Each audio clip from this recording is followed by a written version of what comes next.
First, I'll ask the questions here. How is Matt short for Latmacky? Well, Matt Lackey's my real name, so it's a non-clever, changing of letters there. See, already got you to dox yourself live. Just like that. This is how we do it. So easy. Good luck. Hello, everybody. My name is Lat Mackey, and this is Sequence Break, a podcast that features conversations with speedrunners, content creators, developers, and everything in between. I think this maybe falls in the in-between. I don't know, or maybe I'm it's a speedrunner. How dare you? Jakus actually. Jakus all of those things. He has a world record speed run. Noid world record. Are you still the world record holder, Jaku? Still. Last I checked, that was about 2 weeks ago. Well, there we go. Okay, so we have now hit the target demo here for this podcast. But anyway, welcome in Jaku and J0hnnyXm4s. How you both doing? I'm doing great. Thanks for having us. Yeah. I'm in no position to complain. That's my default pandemic response to that question. Pandemic's exactly. Over. I don't got a better answer. On paper. It's over on paper. Well, thank you so much for being here. And you may be wondering, what are these two guys doing on this podcast? Well, first of all, this is episode 71, and I'm dedicating one to security. I got to say, throughout the history of this podcast, we've talked about security at different times, but never like in a formal topic and with people who actually know what they're talking about, or at least claim to know what they talk about. So yeah, good modifier there. Yeah, there you go. Gonna jump in there unless you know, but you saved it. I guess let's first start, just if people might not be familiar, can you tell us just a little bit about your backgrounds and how you got into the security space, so we can kind of just have a little frame of reference so we know what we're talking about here. Jaku, I'll start with you. Yeah. Oh, man. I got into the security world years and years ago when I moved to Chicago from Detroit. There wasn't a big scene in Detroit. I was very interested in the field, so I found my local 2600 meetup, hung out there, became kind of a regular, started giving talks at the meetups. Eventually that led into DEF CON and ShmooCon and just the whole talk circuit, and just, getting more involved in that. Got a job in pen testing. Did that for about 5-6 years, hacking companies all over the world. That was fun, but also meh. Yeah, I don't know. It's just security's been like something that's been part of me for about 16 years. I'm technically no longer really in the security world. I do run the security conference. Security conference called ThoughtCon still, along with 3 others. We're on our, I believe, 12th or 13th year next year. And so, like, I still dabble, but Johnny's definitely gonna be taking over my I don't know, just he's the new Jaku. Johnny's the new Jaku. I'm gonna say it here. Security is everybody's job. Yeah. So there. And everyone's in security. The reason I thought of you, Jaku, is because remember when you used to stream a little bit more regularly, that there were constantly topics of security and crypto and all these other different kinds of security ancillary things that we would talk about. You'd be talking about on your stream and stuff, and I found it really interesting and fascinating in your perspective on that. So just throwing his lack of streaming under the bus right out of the gate. No, I mean it's. I mean, I did the same thing on my Discord just now when I tagged this podcast. I'm like, hey, I'm live on a podcast or something. I don't know. This is new.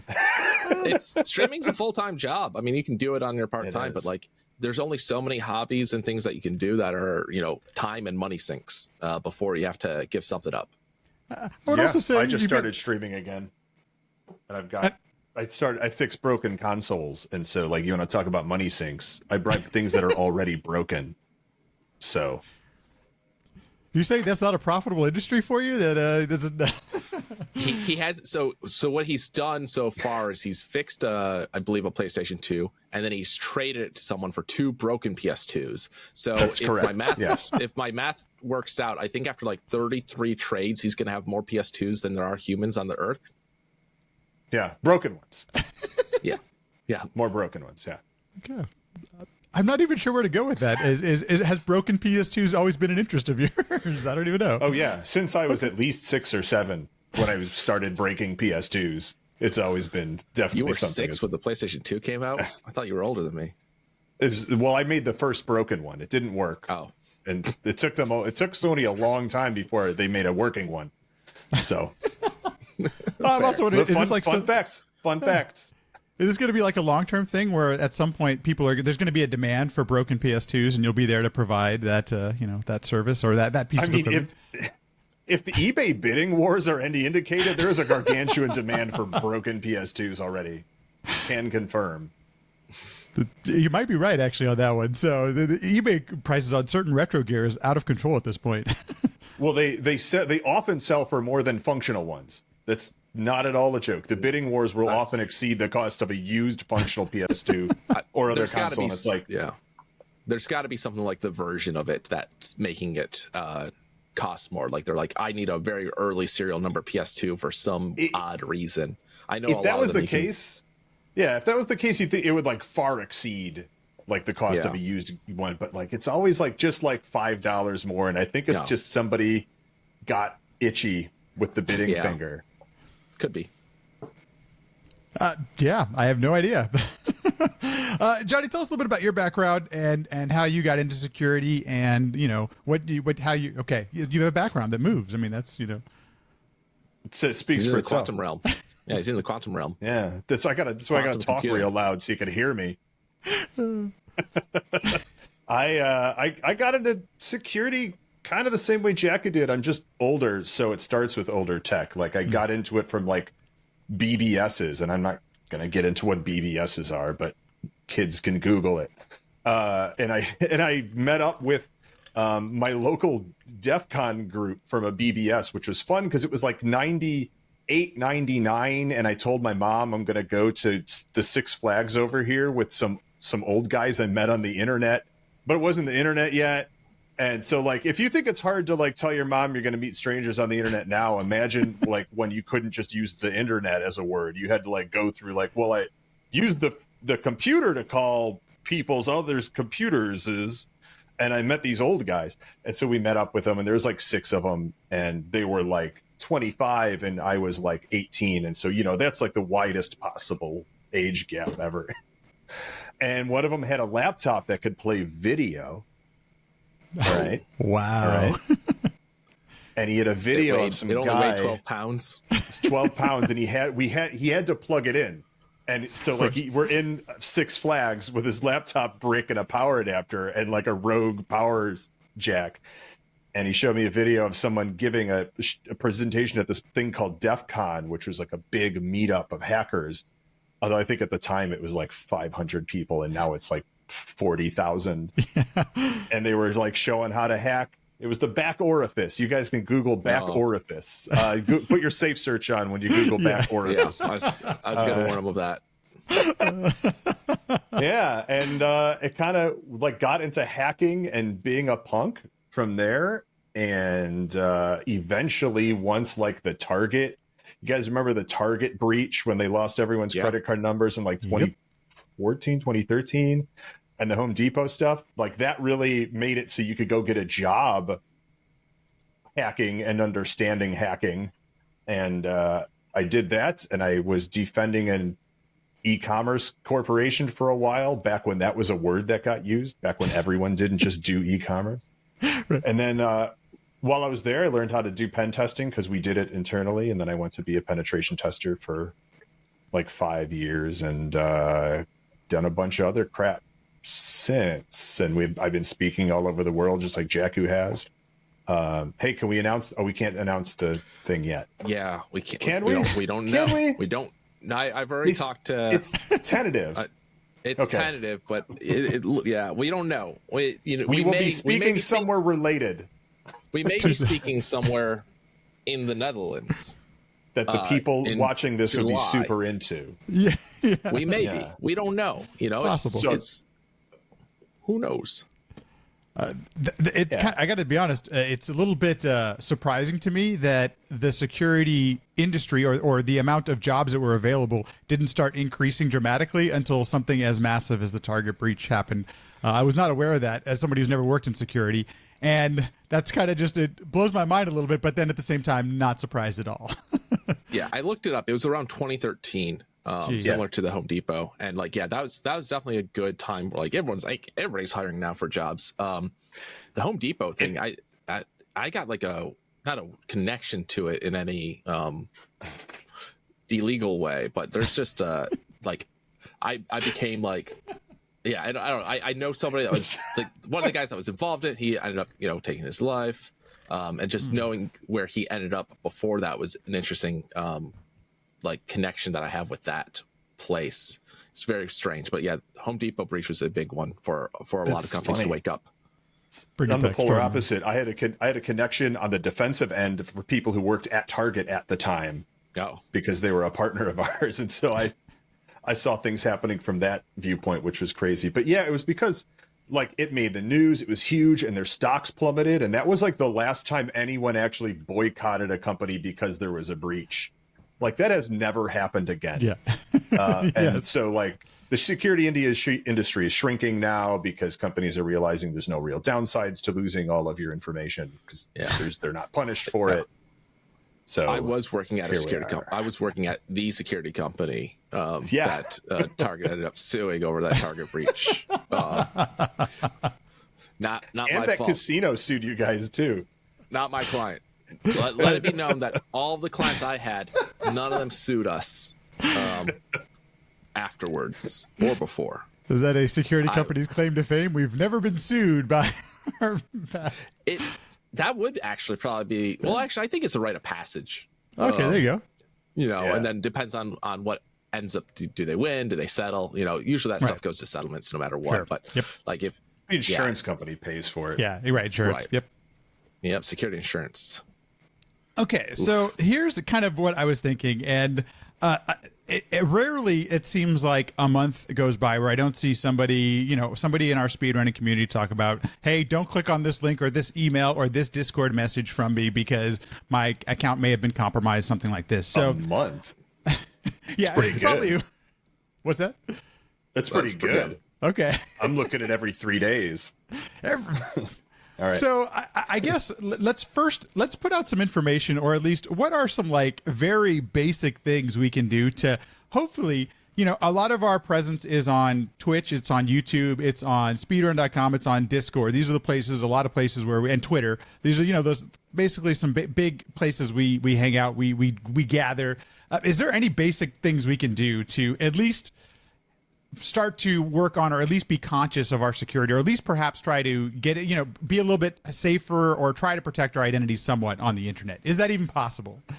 Yeah, No. It's absolutely possible. we got Johnny and me. Next podcast. I'm the Episode half glass done. full. I'm half glass full type of person. Johnny's the glass is completely empty. I'm the guy who knocks the glass over. Yeah, he's like, what glass? Done. But no, like salt. It's interesting. The speedrunning thing. There was, years ago, there was a big breach on Patreon. Patreon was breached, and a lot of YouTubers, a lot of Twitch streamers, speedrunners used Patreon, maybe just to check it out, but their passwords were there. And I remember going through that and trying to find passwords of my friends to make sure that they changed them. I'm not going to name the people that I found to shame them, but there was at least 3 or 4. Yeah. There was at least 3 or 4 decent sized profile speedrunners at the time that you would have been surprised that their password was used in the breach or was still on the same on Twitch. And so it's like, the reason for that was password reuse. If they hadn't used the same password on their Patreon that they used on their Twitch, it wouldn't have been a concern. And so password managers, really, it comes down to that a lot of times. Twofactor is a great way to do it, but password managers are huge. You get one password manager, you get a really good password for that, and then you put all your other passwords in there, and then there's only 2 other passwords you really need to remember. You need to remember the password manager password, your email password, and your bank password. You remember those 3 passwords, don't put those in your password manager. Everything else, put in the password manager. Yeah, and yeah, I think people think that using a password manager is a big hassle, or they just get initially overwhelmed by the thought of it. Like, oh my God, I have to put all of these passwords into this password manager. These password managers, no matter which one you use, I'm a huge fan of 1Password. There's a few others out there. Don't use DashPass is the only big thing that I would say. DashPass, Yeah. DashPass is awful. A lot of people have gotten turned off because they use DashPass and they think that means all password managers are horrible. Is it DashPass or DashPass is really big. dash lane. That's what it is. Yeah. Dash lane. It's used in a lot of companies. Like Corporate, they got a yep. good corporate licensing structure. And so people have used it at work and they're like, wow, this sucks. Don't use dash lane as to judge all password managers by. The other ones, I can speak a lot towards 1Password because that's what I use. They go so far out of their way to make it so easy to onboard yourself, to get your stuff in there, to create new passwords, to save the stuff in there, to change the passwords that you have that are already trash. Please, man, that's the number 2 thing that I would recommend for sure. I used LastPass, and they got in a little bit of not trouble, but the internet didn't like them about 1 or 2 years ago because they were changing a lot of their pricing around, and like it was free for some users, blah blah. I ended up just continuing it because I had been using it for so long, and it still works fine for me.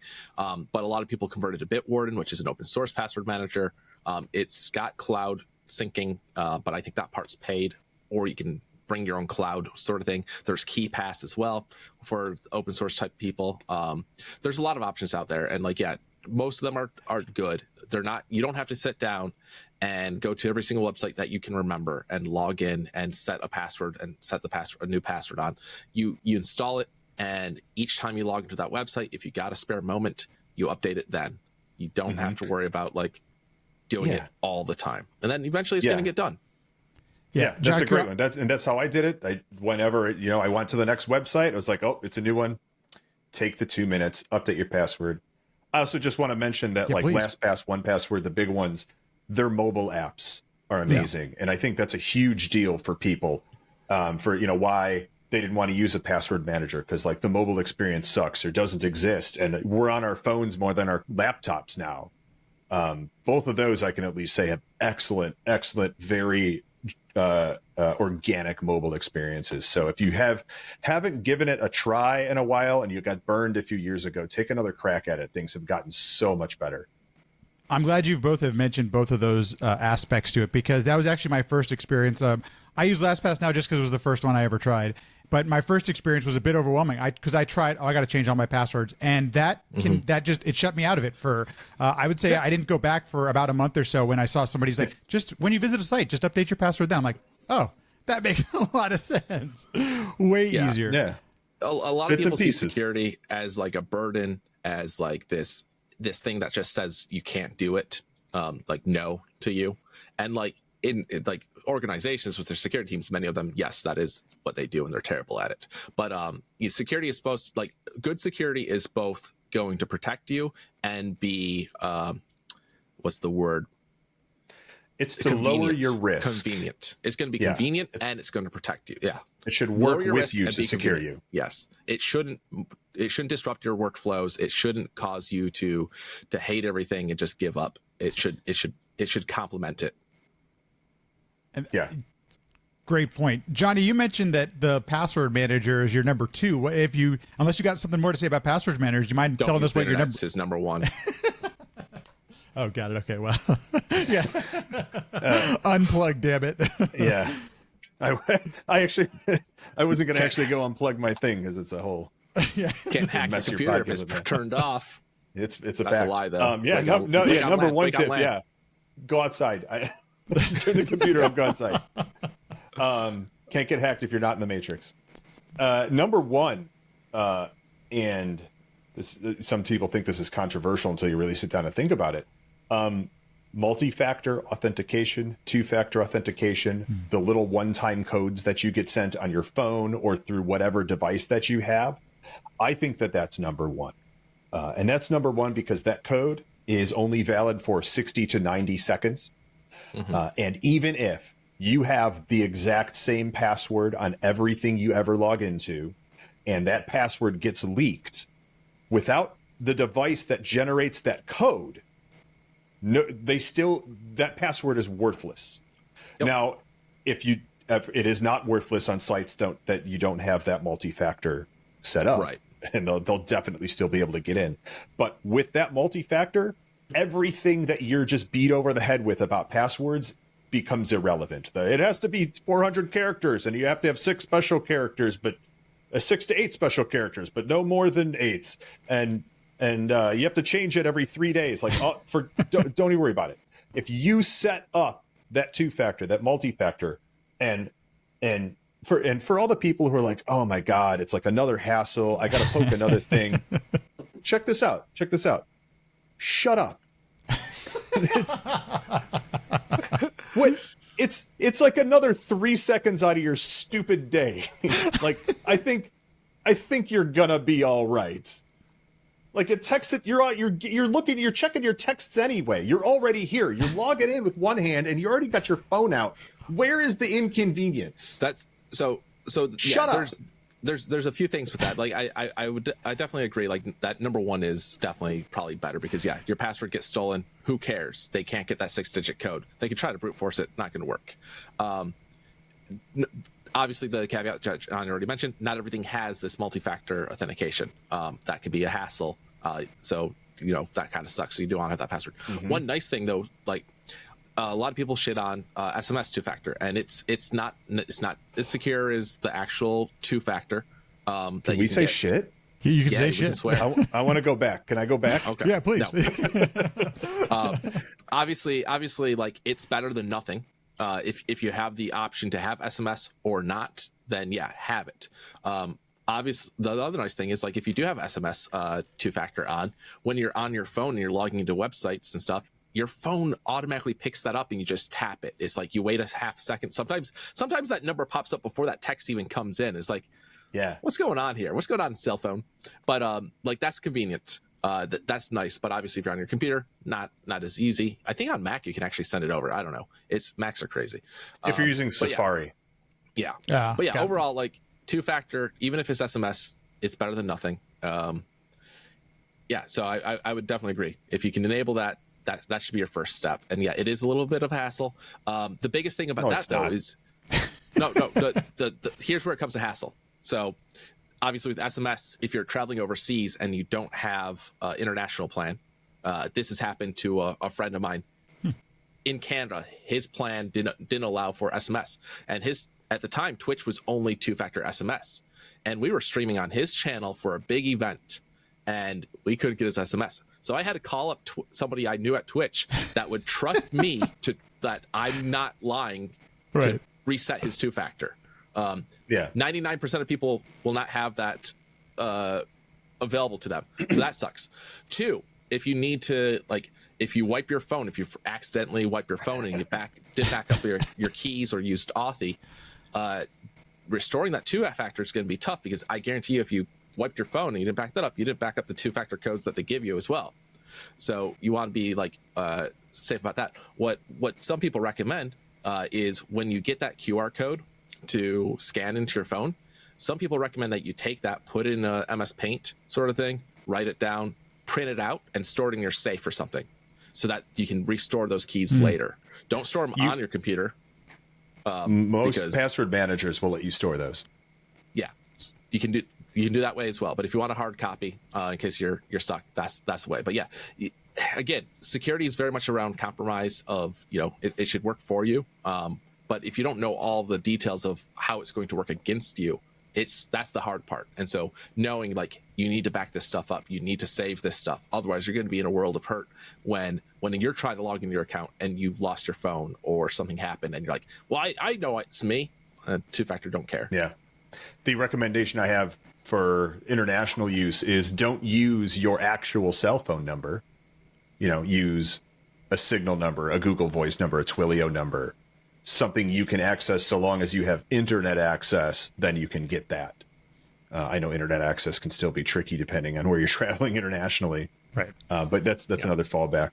But thanks for leading us to number 3, which is to make friends with somebody who works security at Twitch. It's a big one. We talk about it a lot. Everyone DM Jaku. No shit. What was that, Jaku? It's good to know people. It's good, like, it can help in stressful situations like that where there are no other options. That event would not have gone on if we couldn't do that. And trust me, I was there. I'm like, is your computer on? Did you install Google Remote Desktop like I told you? Like, could we log into your computer and grab stuff? No. Like, have you ever given me your stream key?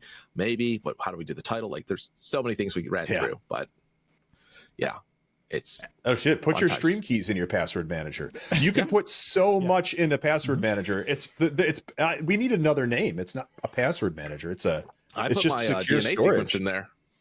Yeah, I know. I can see. I mean, at this point, why not, right? Yeah, why not? Yeah, no, I have my insurance cards in there. I have a couple of credit cards I use a lot. I have my driver's license, things that like websites ask for a lot. Yes. Just in there. Yeah.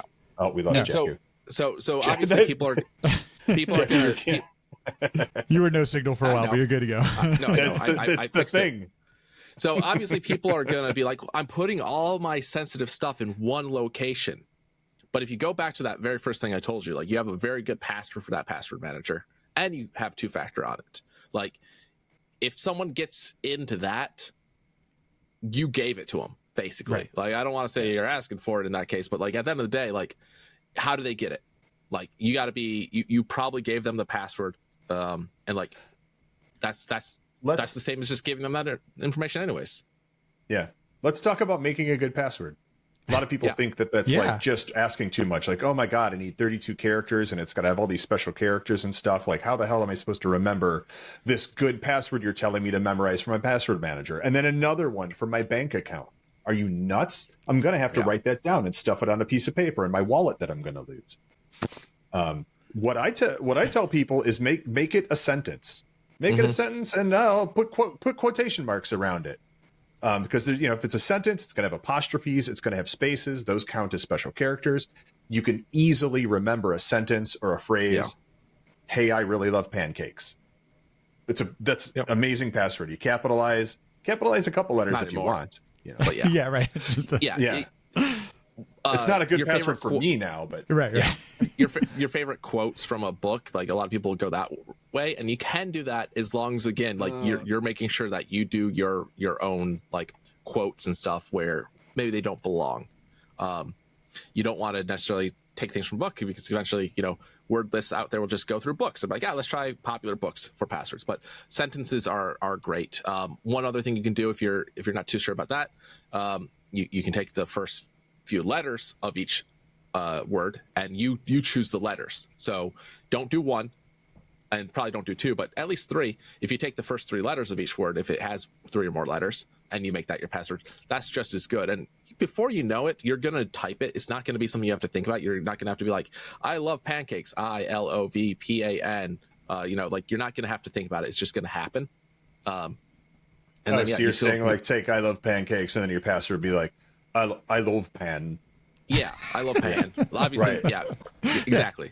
That way you're not getting these words because as computers get a little bit better, blah, blah, blah, attackers are always evolving. This is as that's not the security is always evolving. And so like way back in the day, people are like, oh yeah, just take come up with things you love that no one else knows. Use that as your password, whatever. Terrible advice. But over time, passwords become easier and easier to crack because hardware gets better and hashes. But like brute forcing, there's a difference between brute forcing and like cracking. Like there's that's a hard thing. Like your website password, if someone's trying to break into your Twitch account, they're going to get stopped by Twitch. But if they intercepted your password hash, then that's going to be you're in a whole different league of trouble on that. It's a different sort of thing, and so. I don't know how deep we want to get into that. Yeah, I don't know if we want to get too deep into that. So there's two ways that password guessing works. One is you're on the website constantly entering passwords and hoping it works. Nearly every website out there will stop you from being able to enter more than like 5 or something before they start, at the very least, throwing the I am not a robot tests at you, including which is going to slow you so. down a gargantuan amount if you're trying, literally, you have a dictionary of 400 million. I actually have a dictionary of 2.5 billion valid passwords that have been leaked that I use. So, like, no website's going to let you try that. But when you enter your password into a website, it doesn't actually transmit that password, that plain text that you typed into the server. And it doesn't typically, and also it should not. Right. A lot of people think that like, oh, the HTTPS means that is what's encrypting everything and sending it over. While definitely you should make sure that HTTPS is happening, because this day and age, if you don't see that, it probably means you're on a scam website to begin with.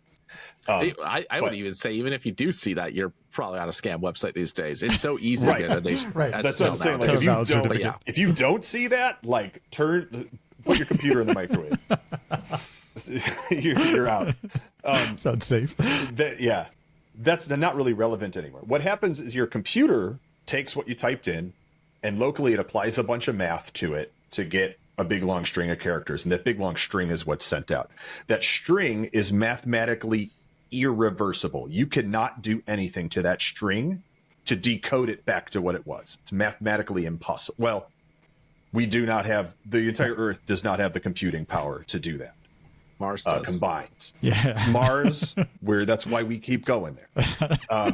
We know it's there. We got to just rovers. find it. Well, we sent the computers there. Yeah. We looked all over the Earth. We know it's not here. Hey, did you see they found that race of skeleton people?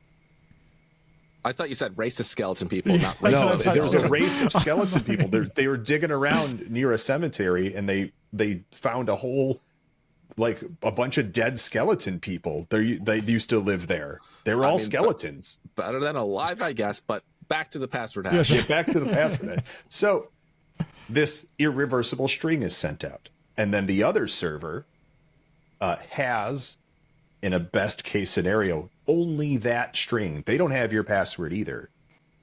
That's why you can't ever call up a tech support and prove who you are, and they'll be like, "Oh, your password is this." They don't have it either. And so all they make sure is the string that was sent matches the string that they have. If somebody in between those two places, and in between those two places can be malware on your computer, grabs that string, they can send that to somebody else, say me, and I can take that and put that string on my computer and start trying to figure out what that string came from. And so, of course, the brute force method is to just create that, apply the math to the letter A, and then the letter AA, and then the letters AAA, and keep doing that until whatever random string of characters ends up being your password. How long do you think that's going to take? I'll be dead before that succeeds. In many cases these days, yep. So what we do is we try to figure out what you would have used to make that password, to reduce the number of tries we have to make. And so, the classic dogs names, throw the number 1 at the end. Seasons. Dog's name 1 exclamation point at the end. Capitalize years. Password. Season year. Capitalize the first letter. All of this crap everyone does because as they grew up and websites were like, well, now you need at least 1 uppercase and 1 lowercase. Well, I'm just going to capitalize the first letter. Oh, and now you need a special character. What's the first special character? It's an exclamation. Just put that on the end. It needs to have a number. Number 1. It's the first number. You just tack all this crap on the end. Like it was still really, really, really, really, really easy to guess passwords. So now that's why I say, hey, make it a sentence. Throw some spaces in and a comma and an apostrophe. Yeah. Fuck, spaces are good. Right. So even if the hash spaces are really good received, the chances of decrypting it are significantly more, are less going to happen. Is that what you're saying? Yeah, the more and it's not even decrypting, because if it was encrypted, we could decrypt it, but it's hashed, and so that's the difference. Is all I'm doing can't reverse it. Right. All the way that cracking works is my computer tries possible passwords, applies that same math, looks at the string that got calculated, and says, "Is this the same as the string I stole?" Right.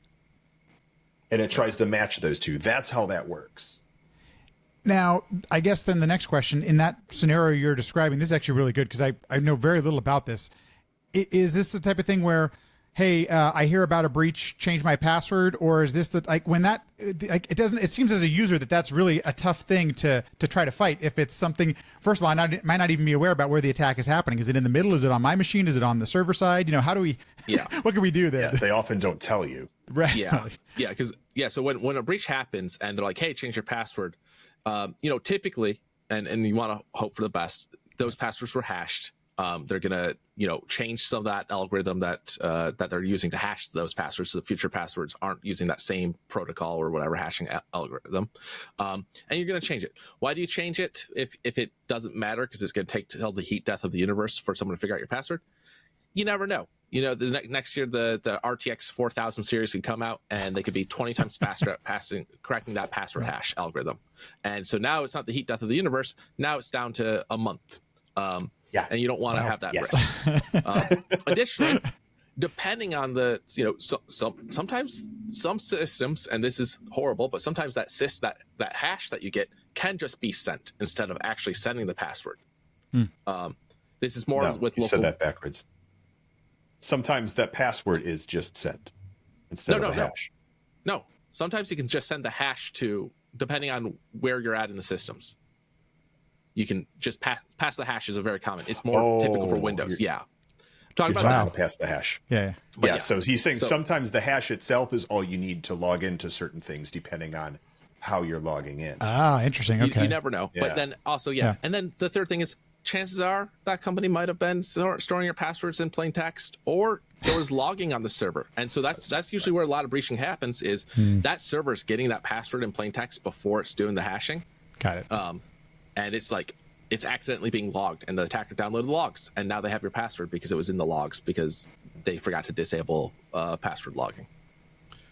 So it's always good to change it. It gives you a reason. Just change and again, it. if you have a password manager, a lot of them nowadays have like a one-click password change option. If it's a popular website, it will have like change my password, and like, here you go, I changed it for you.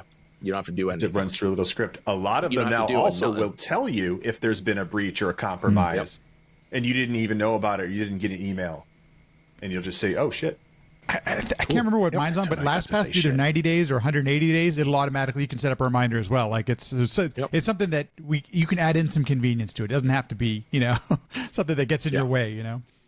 Yeah, if you're following all of the other rules, rotating it arbitrarily is not really important. Yeah. Good. That's just kind of creating more of an inconvenience for yourself. Yeah, sure. And that was more of an old school recommendation anyways. Yeah. When passwords, Microsoft passwords back in the day were broken into two halves of 8 characters each, and it was super easy, and that was, you could pass that. Yeah. Amazing. Unix passwords would get truncated. Characters, yeah. But also cracking 2 passwords that are 8 characters long, infinitely faster than one password that's 16 characters long. Infinitely faster. I literally think we could spend the entire time talking about this, because this is because it seems that the technology. But let's do a lightning round. Yeah. Let's get these people some content. Let me get my buzzer. Yeah. Right. Yeah. Okay. Is there anything else we should know about passwords or specifically this two-factor authentication? Because I think it seems like those were some of your big high bullet point ones, and I want to make sure that if there's anything else we should touch upon it before we move on. They're going to be your first line of defense. Two-factor and passwords. Attackers are going to be looking for that sort of stuff. That's something that everyone's going to have. And so if you can protect yourself against that threat as much as you can, and you're better than the other people, then guess what? You're going to be that's going to be great. Attackers are going to move on from your account and find somebody that isn't following this advice and go after them. Yeah, that's the old, you don't have to be the most secure. You just have to be more secure than your neighbors. It's like the bear, you got to be faster than the slowest friend. Yeah. I think as an attacker, as experienced attackers, as people who have done attack simulation using the attacker's methodologies as a means of testing corporation after corporation, website after website after website, that both of us would say, I'm speaking for Jaku here, but the both of us would say that when we see that a login has that multi-factor authentication enabled, we just stop. We go somewhere else. Said, all right, this isn't going to work. We do a little looking to make sure it's implemented properly, but then we go, all right, I'm not going to waste my time. This won't work. We just leave. The attacker will just leave as soon as when your account has that on. Forget it. Yeah, unless they're targeting you for some other reasons, then they're gonna go after something else of yours. But at the end of the day, a lot of times, attackers are not necessarily. They're looking for crimes of convenience. It's they're like, I'm bored on the internet. Let me see what I can do. They're not going after you. They're going after what's fun. Yeah, in most cases. And to bring this full circle for speedrunners specifically, just because that's typically the demo here. YouTube, Twitch, Discord, all of those have two-factor auth, and speedrun.com does, but it's email only, which is unfortunate. So I'm hoping at some point they update that or change that. Or is that is still email better than? Way better than nothing. Okay. Yeah. Again, it's email, like, because your email should have two-factor, and so Cool. Oh, that's again, right. There you go. Better than nothing. Magic Link, and it still requires an attacker to have access to your email then first, and as long as you didn't use the same password in both places. Right. Yeah, but Magic Links, that's Slack uses those. Instead of sending you a password, it's just like, oh, click this link. It's going to expire in a minute or so, and it logs you right in. That's not terrible. It's again, it's one of those levels of convenience. It's like, hey, this is going to make it. Right. Yeah, it's getting rid of passwords, but it's allowing you to still log in, be semi-secure. Don't have to worry about them having two-factor on stuff because your email should. And just to kind of reiterate one thing before we move on, and it seems, to put it so bluntly, like if you're at a place where your phone has been compromised or somebody has your phone, you're kind of fucked anyway. So it's like it seems like using that as the two-factor is still a great solution. Yeah, I mean, if you can't talk about streamer security without talking about mobile device security. Right. Okay. Yeah. If you are not securing your phone, I don't have to make you think about what's in your phone. You know what's in your phone. You know how sweaty you get anytime a person you know and trust picks your phone up. Yeah. Yeah. You know it's in there. Right. So, like, if you're locking it with like a pin code of 4 zeros or a little square or some like easily guessable geometric shape. Yeah. Wow. Yeah. What's okay? Yeah. Just like using password 123.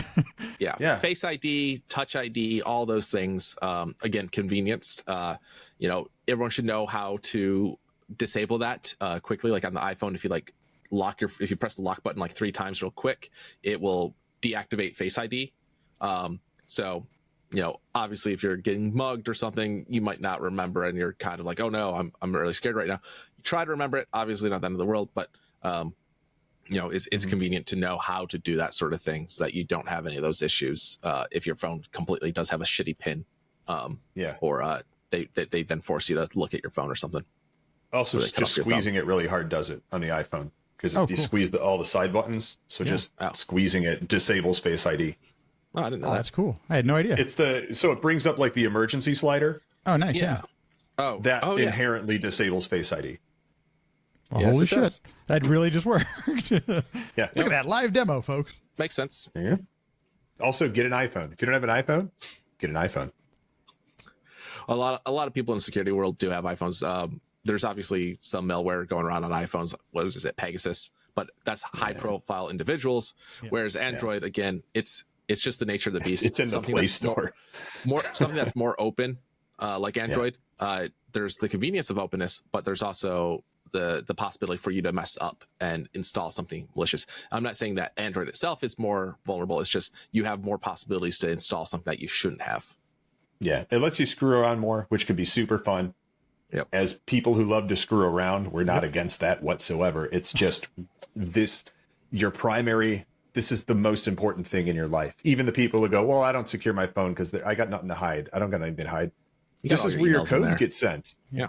Your email is here. Your password resets. Everything. Bank app, everything. Yeah.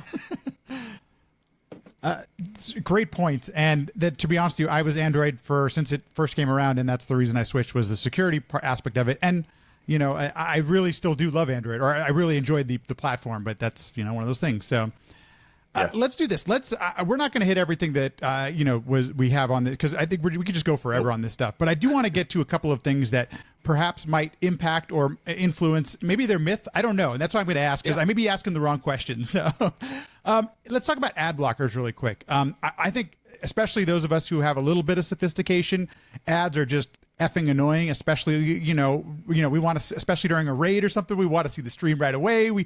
So a lot of us are in the ad blocking space, and perhaps ad tech will get better. I don't know, but is actually using an ad blocker assisting security whatsoever, or is that a myth? I'm just curious if that impacts anything. It assists for the most part. Yeah, like it's going to block ads. It's going to block malicious sites that are serving up malicious ads in many cases. So it's helpful. There have been plenty of instances of malicious ads getting served that direct you towards a website that then compromises your computer. Absolutely. Is that the norm? Is that why people really use ad blockers? No. People use ad blockers for exactly what you said. They don't want to watch ads. Yeah, but if you're using a service that you like and it's free and it's ad supported, maybe disable it for that site, huh? Because do you want to have to pay for Twitch no matter what? I don't. That would suck. Do you want to have to pay for Twitter no matter what? No. It's so, and maybe Twitter's got enough money, but looking at like how slow Twitch is to move on a lot of things, I question how much money they have. So everyone goes, they got that Amazon money. They got that. They haven't done anything since. Do you know what they did since they got that Amazon money? They finally enabled MultiFactor Authentication. Yeah. For all their Amazon money went. Yeah. For a company that uses as much bandwidth as it does, I was shockingly surprised by the size of the Twitch team, to be honest with you, when I heard how many people actually work there. It's a surprisingly small team, which led me to the same thing you just said there. Like, how much has it grown? Justin still works there. I mean, it's hundreds of people. Who told you? People would expect Netflix has what 10,000 employees, over 10,000 employees, and they use similar bandwidth. That's what was kind of shocked me. And they don't even do anything. They just stream movies off a hard drive. Yeah, they serve.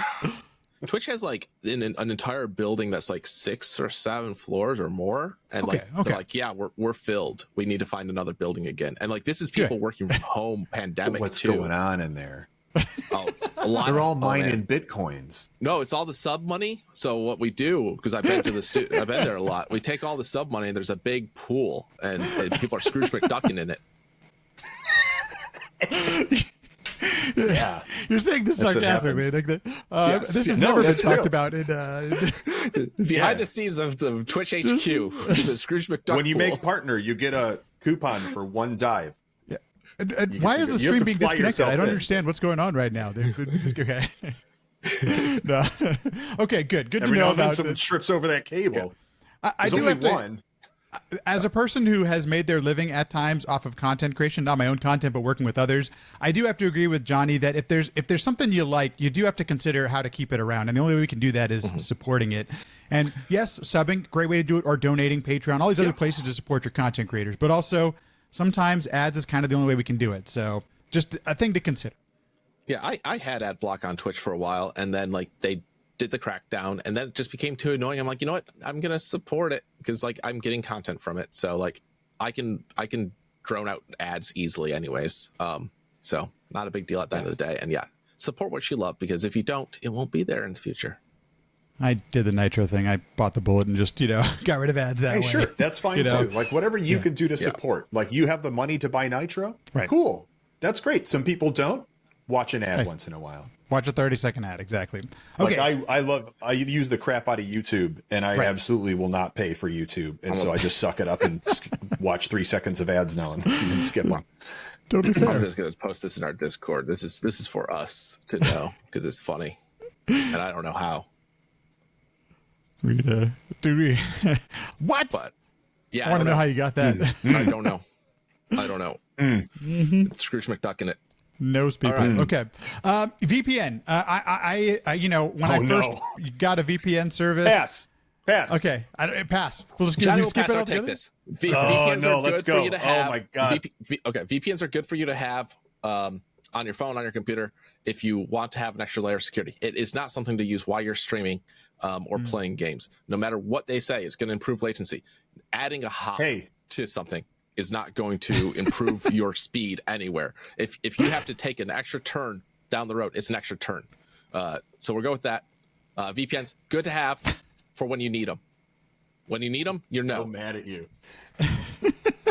VPNs. So I know that you know where you're coming from. Right. VPNs do not in any substantial way increase your security. They don't prevent malware. They don't prevent hackers from intercepting your passwords. They don't do any of the shit that the YouTubers read from the piece of paper You're mostly right. Just like ad blocks. I know. That's the best kind of right. Some VPNs do also implement ad blocks, which can prevent malicious links and stuff. Like they do have some of that protection. Right. That's a different part of it. Yeah. Okay, you're right. Yes, but yeah, some VPNs do, like, they will be like, oh, this, we're not going to let you Ad view block. this site because we're ad blocking it for you. Essentially, they're blocking things on your behalf in that case. Sometimes, yes, they do, but overall, VPNs are to hide your tracks when you're doing something shady. When you don't want someone to necessarily see your traffic for various reasons. Maybe let's talk about who they'll hide it from. They'll hide it your from spouse. Your ISP. Well, no, because if your spouse gets their hands on your computer, it's the logs are all there. Well, we're talking about the network. But yeah, they'll hide it from anyone on your network at home. They'll hide it from your service provider. Yeah, they'll hide it from anyone on the network you're at. So coffee shop, whatever the hell, TwitchCon. Yes, absolutely. They'll hide it from your service provider. Absolutely. But from that point out, they're certainly not hiding it from the person running the server at the other end of the VPN that you're connected to. Especially if they're free VPNs. Yep. How are they making money? If you're not being charged, that's the old rule. If something is free, it means you're the product. That's the old proverb. You know how they're making money? That's 2,000-year-old proverb. They're by installing their software, and you could check your terms of service on a lot of these. They're using your computer as an exit point from somebody else who needs an IP address to do something shady. So a lot of sneaker bots, PS5 bots, the GPU bots, they lease, they need tons of IP addresses because their IP addresses get blacklisted all the time from their bot behavior. Where do you get, what IP addresses could you never block if you're an e-commerce site? Consumer ISPs. You will never block mobile IPs. You will never block Comcast IPs. Those are home users. And they get reassigned to different people. So you can't block it. You'll screw over a potential customer a day later. So those are unblockable. And you want to lease those? There's plenty. Google it up. Monkey Socks is a great name I always remember for a place where you can buy IPs. Just Google like free IP addresses. You'll see. They get them from the free VPN software that gets installed on your computer. You're the free IP address that some bot is using to buy a PS5 that you can't buy because all the bots keep buying them up. Still to this day, by the way. But, I still don't have a PS5. Just buy a broken one. Right, exactly. Buy a broken one. I don't even know if you can buy that at this point. The broken ones are $400. Yeah. They're broken because they fell out of a trunk while the vehicle was moving. I can't fix that. Yeah. I can't fix stupid. A good point, though. Getting back to VPNs have a specific use, and it is not just basic security. But this is a perfect time for an ad read. ExpressVPN. No, I'm just kidding. Okay, sorry, we won't even. But that would have been good. JK. Okay. Good to know. That's great. Actually, I'm actually glad to hear you all say that because I wasn't quite sure myself. It's not easy to get that information, especially if you visit a lot of these VPN websites and things like that. So yeah, you visit the websites and you have influencers that are just spouting off the bullet points that the VPN told you to say, and like, who do you trust? It's hard. Yeah. You have enough people say you're none like, of those people are playing Raid Legends, whatever that game is. None of those people are playing that. Yeah. Okay, we're gonna hit a couple more topics. Go ahead, Johnny. I'm sorry. Let me tell you real quick, as far as that goes, and a lot of these things, these free things go, we always said, like, well, read the terms of service. Like I just said it, read the terms of service. And you're going to go, who the fuck? Nobody's going to read. Do you know how many words are in that Go thing? look. Some of those terms of service, it's like one page. Yeah. And it tells you right there the shady crap they're up to. Right. Like, go read. It's like the Constitution. Like everybody's like, oh, the Constitution. It's like, have you read it? It's only like 30 pages. You can just read it. It's not insane. That's actually a fair point. And sometimes you do need to be a lawyer. Other times you don't. But some of them are in actually surprisingly plain English, if that's your native language. Because there are certain laws, especially around Europe, that have required those things to be in plain English. There it is. Okay, let's do two more, and then we'll call it, because I think I want to be respectful of everyone's time. And like myself, I actually do have a little bit of a heart out here. So let's go to Discord, and there have been a couple of things that have happened recently, but have probably been going on until the end of time. One of them being embedded links, and automatically popping up an image that may look like something that we should click, but we shouldn't click. I guess maybe what are some best practices, or what can we do to, I guess, just be perhaps a little bit safer, or at least try to protect some of our basic information while we're on Discord? I click them on someone else's computer. I think a tweet came out a few weeks ago about this, where someone's like, hey, there's a embedded image that's going around, and clicking on it opens up this on your computer, and it turns out that it would open up a web browser and then do stuff. It wasn't the image doing anything. Very rarely will an image actually be able to do something to your computer. It has happened in the past. There have been exploits for images, but don't worry about that. Okay. Yeah, those are so rare and difficult to pull off. I'm 90% sure this is true. Someone can double check this, but when you send an image through Discord, when you upload it, it takes it, it uploads it to their CDN, and I'm pretty sure they compress it, or they try to compress it, just like Twitter. So that rips off all the metadata and all that stuff too, so that you can't leak your EXIF data and stuff as well. And so, like, if someone figures out a way to upload an image that then Discord does some magic to, and it still has that payload in it, let them have it. Like, congratulations. They are massive hacker level right there. You get the I ain't even mad award. You just got to shrug that one off, kids. A lot of those images come from people that pop into a Discord that you've never seen before, or DM you. So again, if you get a DM from somebody, take a look at the mutual servers. Discord does a really good job of letting you know who your mutual friends are and mutual servers. And if you're like, this guy's on a random server, they got no icon, or they got something too good to be true, report them, move on. Discord has a lot of spam problems. I feel like I get at least one or two a day where I get somebody from a Discord being like, blah, blah, blah. I'm like, yeah, I got you from the other 5 Discords I was in. Yeah, respond, man. It's me. Oh. Right. No joke. I know this is going to be those Bitcoins. Send him here. This might be a dumb question, but I do feel, is ignoring it simply enough? Like, there's no way. Is there a way that if just ignoring it, can that turn into something, or is just ignoring it enough? Because I've always wondered about that. Yeah, ignoring is fine. What's nice is, again, because this image is going on Discord CDN, they're loading.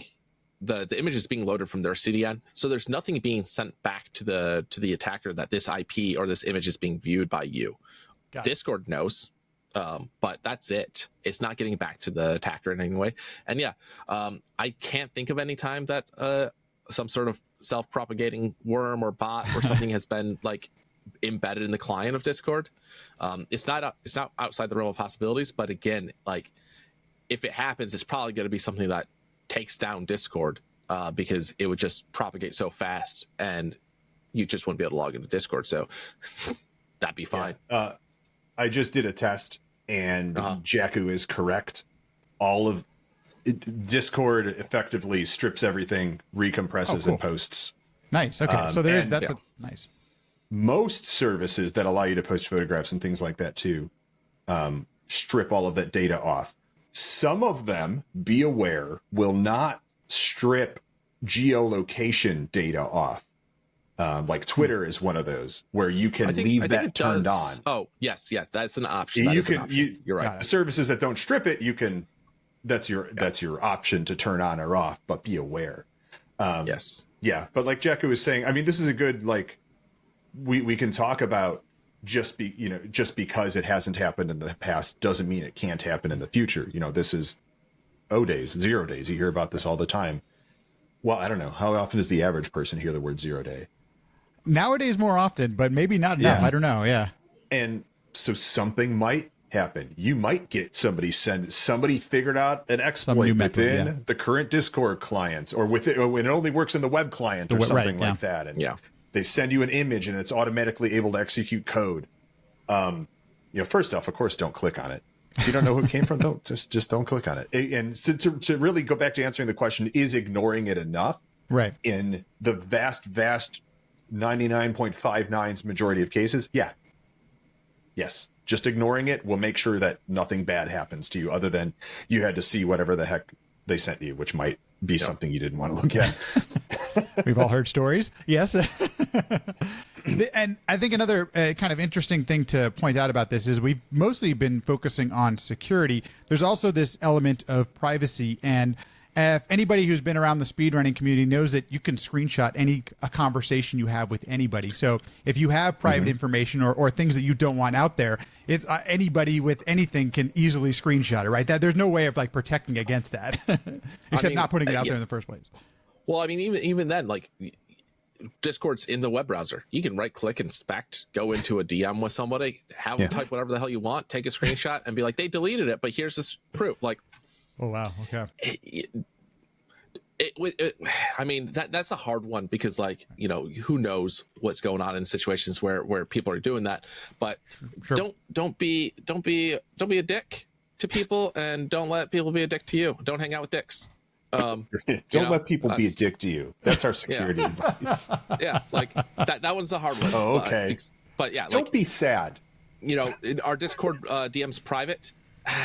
Not really. They're not private they're private between you and the person, but they can do anything they want to post them. And then obviously on Discord, they could go in and view it because it's not encrypted. It might be encrypted, but they can definitely view it. I doubt it's encrypted though. They're private until they're not. Right. Yeah. Which sounds like a shitty sentence, but you can assume it's similar to sending a text message where Verizon or whoever has all the records of all of our messages. Oh, absolutely. Right. I mean, let's talk about Discord, Snapchat real quick. Where people think Snapchat is like, oh, that's private, that disappears. Nobody has that. Snapchat has that. Snapchat keeps every single thing that you send intentionally, and their employees can view it because they get in trouble for it all the time. And they keep it for law enforcement purposes. Right, exactly. Like you think something like all the time. Yeah, get out of here. You think they're going to just let that exist? No.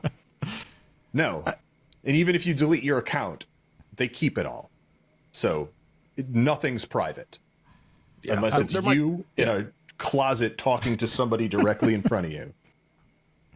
I do appreciate your point, Jaku. Like, don't be an asshole. Like, that's so often that comes up as just a, in life, don't be an asshole. But to your point, realize also that there are that as much as you want to try and be, it's only private to a certain extent between, like you were saying, you and the person you're having the conversation with and whatever's on Discord's servers or whatnot. Yeah. So. Yeah. Even Mr. Rogers had people who talked shit about him. There you go. That's a fair point. That's true. There you go. Man, I love Mr. Rogers. Okay. But anyway, that's a whole other thing. Big part of my youth. Okay, let's go with this. Maybe this will be one of the last ones we get to. Spam bots in Twitch chat, because this is one of those, or maybe even not spam bots, just bots in general that don't behave in a way that, or at least is behaving in a way that may be distracting or malicious. I guess the first thing I can ask, do we have any fight as streamers or even as viewers to fight the spam bots that currently I've streamed a dozen people and I still get all this stuff. Mm-hmm. Yeah. So there's a few different ways to classify this. Being someone that frequents r/Twitch for whatever unfortunate reason I chose to do that. Every day. Everyone has their hill they die on. Yeah. Every day someone has to post like, hey, all these accounts are in my chat, sitting there doing nothing. And like, should I be worried, or are these counting as viewers, or how do I prevent them from viewing my chat?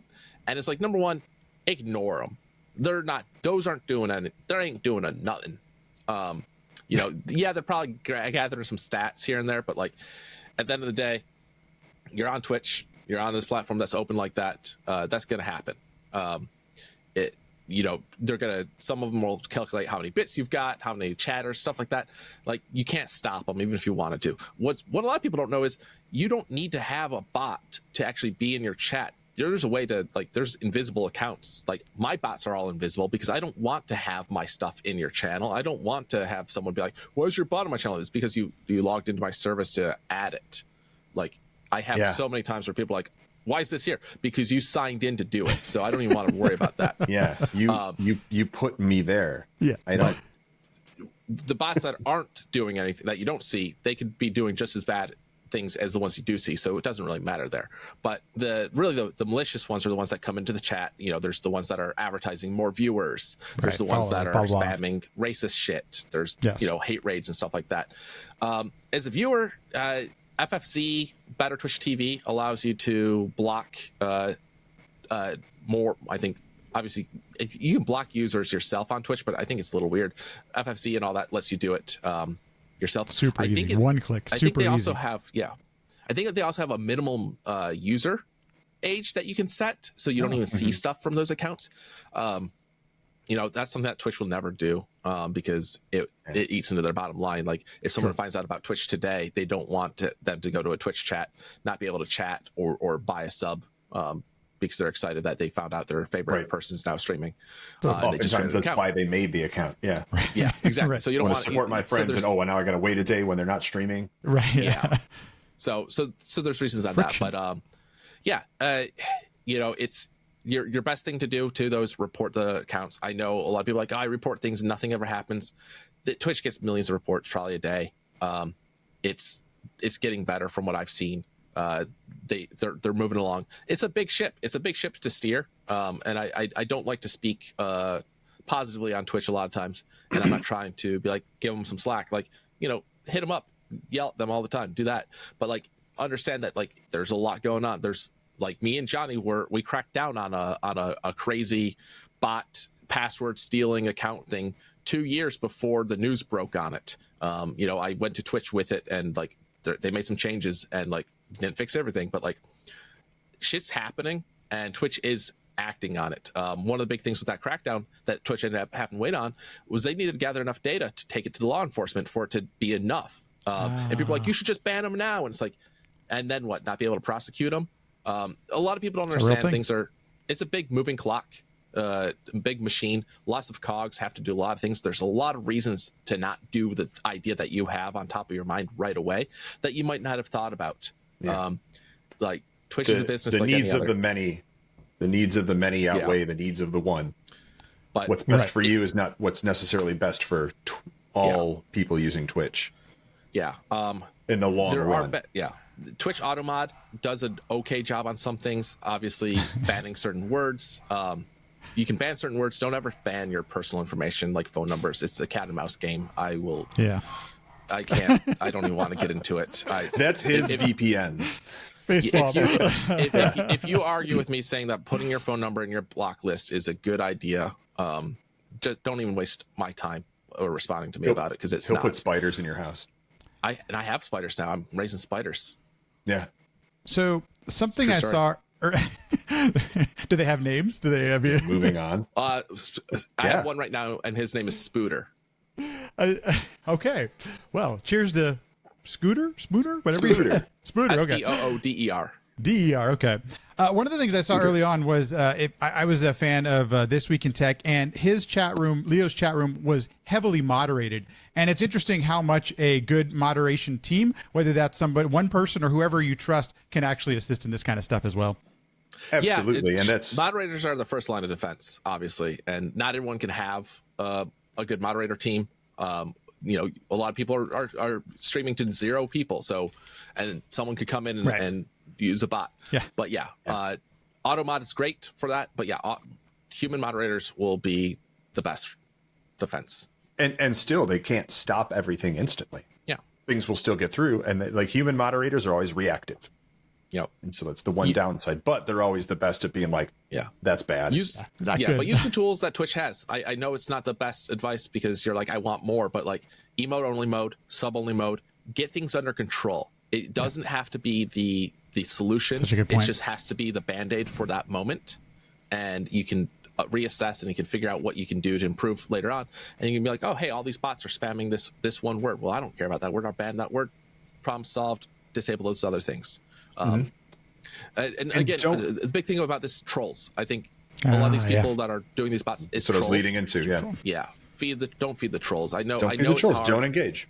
A lot of people argue, well, I can't. I'm a very emotional person, and I understand that. And like, it's hard to give you advice then, because it does work. I've had countless trolls that come into my chat, and like, I hear all my friends complain about these trolls, and I'm like, oh yeah, they came into my chat and they left like within 2 minutes because I never did anything about it. Yeah, and not just like when I say don't engage, I mean don't acknowledge, don't act like they're not even there. Go in. Still go in the back end, do what you got to do to get rid of them. You know, set your banned words or whatever, but just don't even acknowledge them because that's what they're looking for. Yeah. And if you are an emotional person or you are a reactive person and you can't ignore them, you know, that's fine. Let your mods know. Let them, hopefully you have mods that can kind of handle it for you so you can just focus on something else while that's happening. And yeah, that's a good way. Have a friend, you know, just one mod who's a friend who's able to handle those sorts of things. And you can, and you're like, if you're getting overwhelmed with something that got tossed in your chat, good time to take a break. Yeah. Hey, everybody, take a break. Let's take a quick break. Be back in 5 minutes. See you then. You can mute, walk off, scream your brains out. Your moderator pal will clean up a little mess. Yeah, or you'll compose. Or yeah. I mean, you can even just say, "Hey, you know what? I've been streaming for a few hours. I need to take a quick break." The troll doesn't need to know that you're taking a break. Everyone takes breaks all the time. Yeah, take a quick break, on your everyone. Screen. You handle all that then, and you can be as emotional as you want during that time because they won't see it. And that's all a lot of it comes down to is they want to see that rise. They want to get that out of you. And they are going to look. It's just like we talked about earlier. They are going to find the lowest hanging fruit. They're going to find the slowest friend that's running from the bear. Unfortunately, sometimes you will be that person. And so they're going to, if you don't react, they're going to move on to the next person until the person does react and they get what they want. And then they get bored and then they, go wherever they go for the night. Those bots came from somewhere. Those bots often have somebody in your channel who's a human who's watching. Yeah. That's very rarely will bots, like other than like the buy streaming or viewers and stuff bots, there's usually a person behind those bots that's watching because what's the like if you shoot what does the off, bot get out of trolling? Right. Yeah, like what do I get shooting off fireworks in a forest if I'm not there to enjoy it? You know, like if I'm I'm not gonna pay to go to a movie and not go to a movie. That is such great advice that, especially if you're streaming to not many people like myself, or if you're new to this, it's okay to just take a breather. Like nothing bad will happen if you just take a breather. You know, if people are there to see you, they're going to stay there to see you. So it's I think that's great advice to, feeding the trolls is a great way of continuing the troll behavior. And even if you could do something to piss them off, if you can get back at them somehow, if you got a really good clap back or something like that, don't actively piss off the people who are already trying to fuck with you. Yeah. Because you're going to make them really home in on you, and it's just going to get stupider for you. Just don't even engage. Just do whatever you got to do to not engage. And just to add one more thing onto that, Banhammer is totally fine because if people really want to engage with your community, I hear people getting unbanned all the time. They reached out, they explained their situation. I was being an asshole or whatever, and there's always there's things you can do besides that, So I mean, it's not as new anymore, but like Twitch has that whole appeal system for bans that you can send to streamers now, and like that's great because you just have to whisper a mod. Yeah, whisper a mod, exactly. I used to get so many messages from larger streamers, banned users like, "Hey, you're a mod. Can you unban me?" And I'm like, I don't know why you were banned in the first place because there wasn't even a history at one point. I love the history though. Like, hey, can you unban me? I don't know what I said, and they said the stupidest shit in the world. And you're like, well, I wonder why you got banned. How do I ban you again? Yeah, if you got banned and you're like, and from someone you liked watching, go send a whisper and be like, hey, I got banned. I was an ass. Or maybe there was a misunderstanding. Well, Twitch has that appeals all the now, time. It's so you don't have to send a whisper. Exactly. Make an appeal, and that has nothing to do with security whatsoever. But no, okay. But if you can't hear, good. It's for the streamers to not fear the ban hammer and just embrace it and use what's available to you at the time that you need it, and take a minute afterwards to think about it, and maybe you remove that ban. Maybe it wasn't. And what if you you're needed, worried about looking like a jerk because you're banning someone, same thing. Don't acknowledge it. Don't call it out. Just boop. Yep. I don't know if you can hear, but my dogs are saying I got to start wrapping this thing up. So they're letting me know. Put them on. Okay. This has been, put them on. Let's get him in here. No, this has actually been super helpful. And like I said, Johnny mentioned this. We could talk about this for hours and hours and hours on end. It's such an endlessly, it's a topic that's not going to be summed up or solved tomorrow. This is a thing that's ongoing. And that's going to be where I would like to leave it. Where's a good place, or how do we stay on top of new trends and stuff like this? Is it simple as following security experts, quote unquote, on Twitter, or what's a good best practice for that? Yeah, If there is a good best practice, I don't know.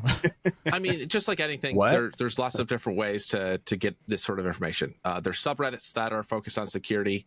There's subreddits that aren't focused on security that still dabble in security. Our programming, we'll talk about it. There's hacker news that you can go to and subscribe to. There's information security people all over Twitter. It's one of our favorite hangouts for whatever reason. There's some great Discord or Twitch channels. Nathan Sec, I think, Johnny, you're familiar with them. There's a few Twitch channels. Like, go to where you find content already, YouTube, Twitch, whatever, Twitter, and search for security and watch a few videos. Follow a few search people. for privacy, information security, hacker news. And one person often is not a good authoritative source, but if you're going to start to see the same things repeated, and oftentimes those are the things to follow. Sometimes there's a lot of tropes that are false, like make sure you add your phone number to the banned words list. That comes up constantly, and that's a dumb idea. Yeah. But yeah, I think surround yourself by a few sources on the platforms you're already familiar with and that you already get your content from. I think it's really it's an interesting realization that I had with something else recently, is that the things that I did around security, there are also very similar things for the gaming space, like game developer space and game company space. And it didn't occur to me until very recently. I'm like, man, I know all these people in security. And it's like, well, how did I learn all these people in security? I started going to meetups and stuff. Well, I wonder if game developers have the same thing. Of course they do. Just like this. I know they do in Chicago. I know for a fact. They do. Yeah. No. Yeah. And so it's like, you're going to be able to find this content on other platforms that you're already on. And so it's just a matter of opening up your eyes a little bit and searching for it, and you'll be good to go. You can always follow myself on Twitter, Jaku on Twitter, and Johnny's on there somewhere. That's your prize for making it this far into the podcast. free security support from Jaku or I if you tag us on Twitter. Oh, just put that everyone gets one question. Everyone gets one, like Spider-Man. I mean, you guys don't have day jobs, right? You can just answer questions on Twitter all day, right? Yeah. That's a hard question to answer on its. That is actually something because I do appreciate actually the things that y'all tweet about. So if people do want to follow you, I think Johnny, your name's on there right now, isn't it? Is that how do we follow you on Twitter? That's J0hnnyXm4s, like how the hackers type. Yeah, that's my Twitch and Twitter. Oh, perfect. Okay. Most everything handle. Cool. So why am I pointing there? It's down there. I can see Jaku everywhere. Super simple. No numbers. All letters. Yeah, I really screwed that up. So there's like a Johnny Xmas with all letters everywhere, and all those accounts are dead and do nothing, but I also can't get my hands on them. So now I'm stuck with this mess. Well, as much fun as I've had laughing at everything, I really do appreciate the information you brought forth. There's some really great things here, just best practices, just some stuff to at least hopefully get you on your journey of trying to be a little bit more secure out there while using the interwebs, if you will. And I appreciate, thank you so much for sharing all of this stuff. It's super helpful. And we may have to do this again in a couple of years because I'm sure things will be different at that point, right? There'll be new tech. So next month, we should just do this monthly security check-in with Jaku and Johnny. Yeah, we're always happy to talk security. It's definitely something that we're passionate about. Well, we're always willing to talk about security. We're always interested in talking about security. Informing more users of security and best practices stuff has been something that me and Johnny have been very, very fortunate to be able to do for many number of years in many different forms. And so this just continues to be one of them. And so, yeah, always, I'm happy to do it. It's literally my job now, which is like I can't. It's not a week goes by where I go, how the hell am I even doing what I'm doing? That's I literally train and educate people on security as a day-to-day. Yeah. That's just what I do. Well, once again, thanks you all for doing it, and I really do appreciate the time. This has been very educational and informative. I do appreciate it. Thanks, guys. No problem. Thanks for having us on. Yeah, super cool. Thank you. Thanks everyone for watching. Thanks everyone for listening, watching, viewing, liking, subscribing, and sharing. All of that stuff goes a long way to helping out the podcast. If you'd like any additional info, you can go to sequencebreakpodcast.com. All of our past episodes, everything's on there. You'll find everything there. If you'd like to watch live, follow the Sequence Break Twitter. That is Sequence Break PC, and you can join in, ask some questions, watch the whole thing live. It does happen. It's not really a set time, but I do post when I go live. Everything else, if you have any questions or anything like that, podcast at sequencebreakpodcast.com. Thanks for listening, and I'll see you in the next one.